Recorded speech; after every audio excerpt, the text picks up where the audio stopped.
Thanks so much to all my patrons. Join now to help support the channel and help pick the books I review on this channel. Link in the description. And I am done. Okay, so I just got done reading Young Miles. This is the second omnibus in the Vorkosigan Saga by Lois McMaster Bujold. There's a lot of words there I don't really know how to say. And I want to give you my unedited thoughts on finishing this book, which was literally just right now. So I really, really like this thing. I'm going to give it 4.5 stars. And I feel like it deserves 5 stars, but because it put in a story that I really didn't like inside of this 3-book omnibus edition, I can't give it 5 stars. So let me back up a little bit and tell you about this, because you probably have never heard of this before or heard about it a really long time ago.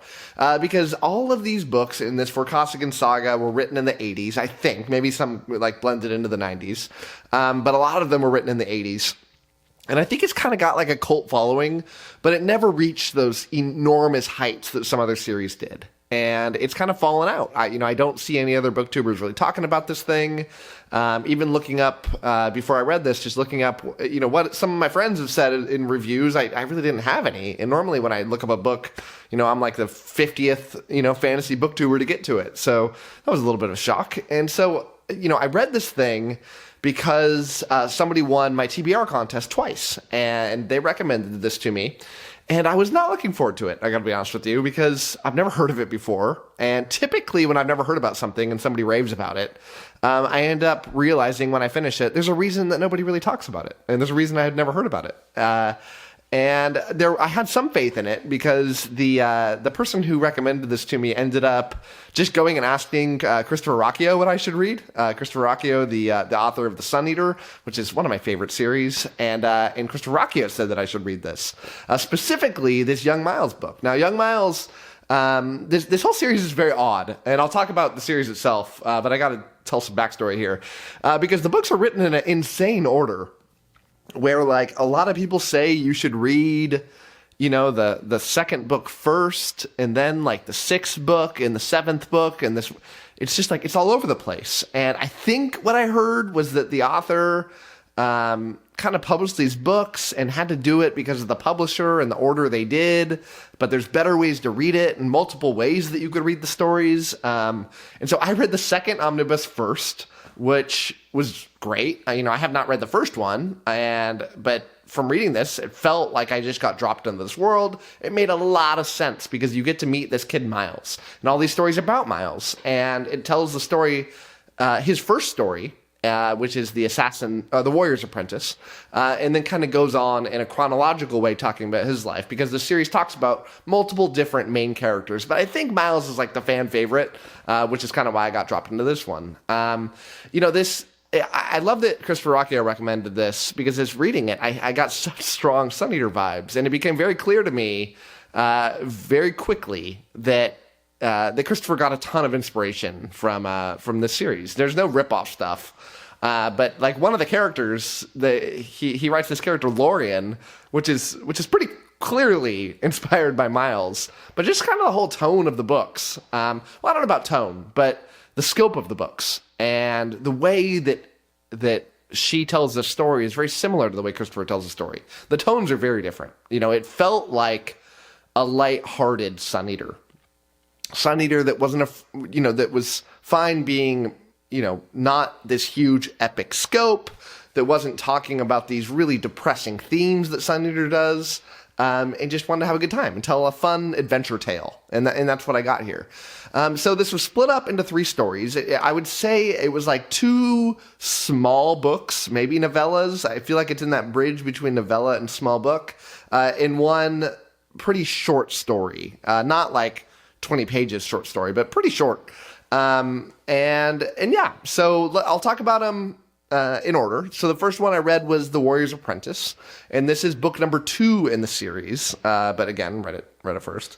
And this tells the story about Miles, who has been discharged from like the famous military academy because he flunked his physical exam. Miles is physically impaired. He has extremely weak bones. People call him a mutant because he can't walk right, and he breaks his bones whenever he has to like do anything kind of physical.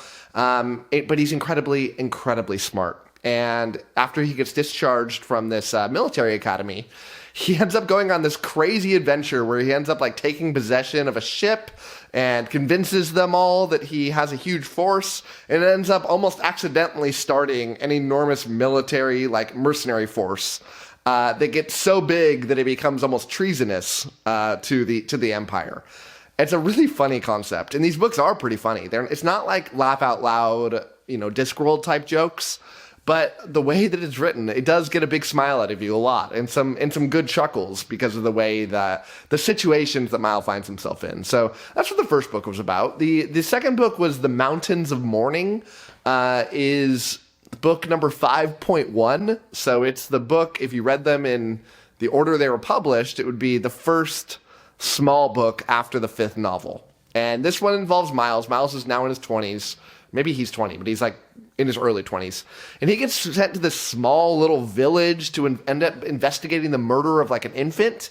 And the infant was killed because the infant had a physical defect, kind of like Miles has. So Miles has got to deal with this prejudice, and he's got to try to figure out who the murderer is. And this book ended up winning, I think, both the Hugo and the Nebula Award for Best Novella. And I wasn't a big fan. Now, the first one I really, really, really liked. I think I ended up grading the first one as like a 4.5 out of 5, maybe even closer to 5 than 4. But this one was like a 3. I didn't hate it. I felt so about it. I really liked her writing, but I'm not a big fan of these murder mystery plots. There's nothing really new to the genre that I've ever read. It just feels like you get this kind of tried and true formula. You don't know what's going on until the end. You're trying to figure it out. You're never able to, or at least I'm never able to.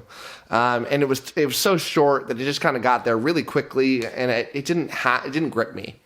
But the next one, the Vor Game, which is book number 6, which follows up on Miles as he's now in his like mid-20s.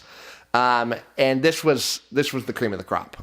This one I gave an extremely easy 5 out of 5. And it's almost like the book could have been split up into 2 books, because the first half of the book, he gets sent to this, this like colony that's in like this ice and very like depressing environment where everybody's drunk all the time just to get through their day. And Miles really wants to be a pilot, but he's so skilled and he's been through so much stuff that the leaders decide he needs to go here to learn how to eat a little bit of humble pie, and learn some important lessons before he's ready for like bigger and better things. But then pretty quickly after that, he ends up going on the second half of the book into a totally different adventure where he's got to like help protect the Emperor, who the Emperor finds himself in this horrible situation. It's up in space. It's like this space opera type story. This one ended up also winning, what did it win? I don't know. It won some kind of big award. Maybe it won like a Hugo or something, but yeah, it was awesome. Really, really, really awesome stuff. And so in general, the plot of these books was just fun adventure stories. And, I don't get to read a lot of those anymore. I end up reading a lot of this epic stuff, this big, grand story that's more serious.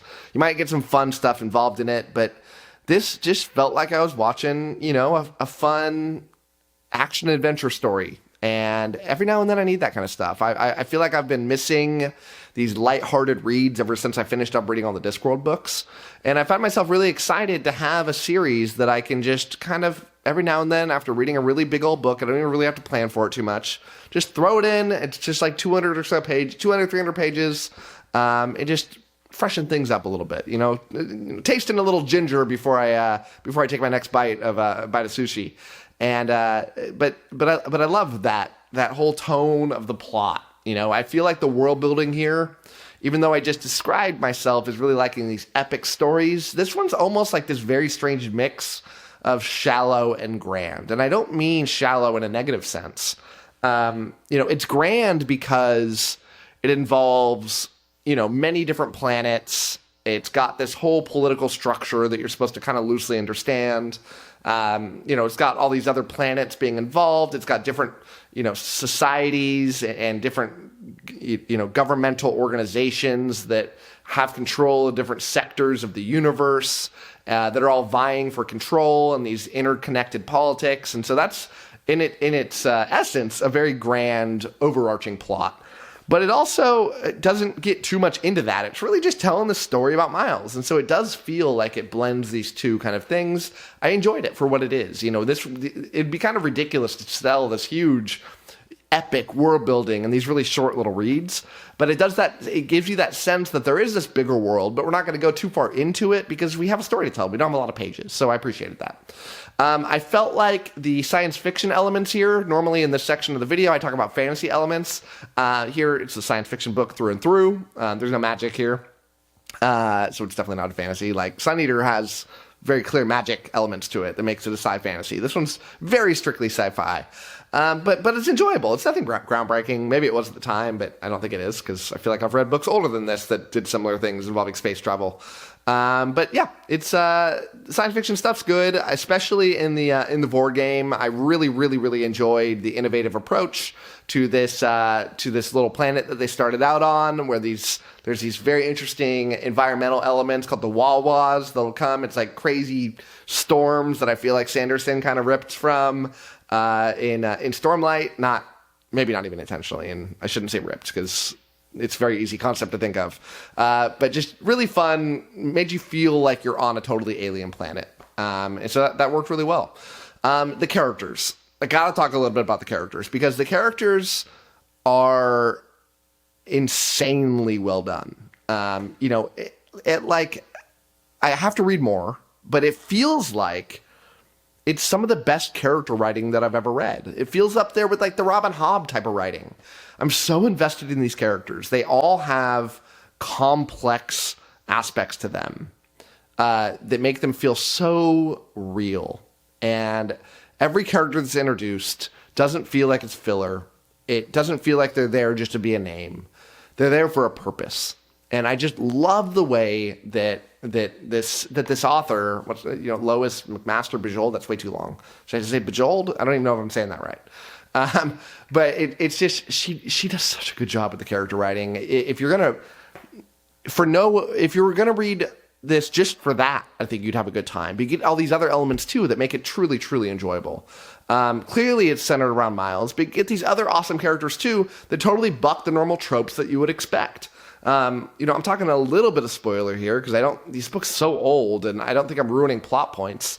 But, the book sets up the classic romance that you would, okay, clearly this is going to be his romance character. And then relatively quickly, as real life happens, she falls in love with somebody else.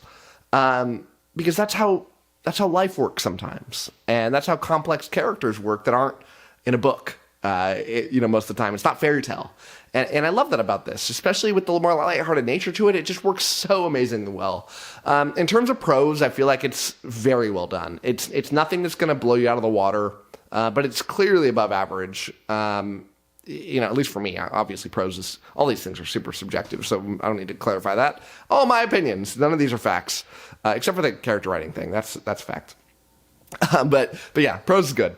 So who do I recommend this to? I recommend this to a lot of different types of people. If you're looking for a fun adventure that you're not going to have to spend a lot of time with, definitely read this.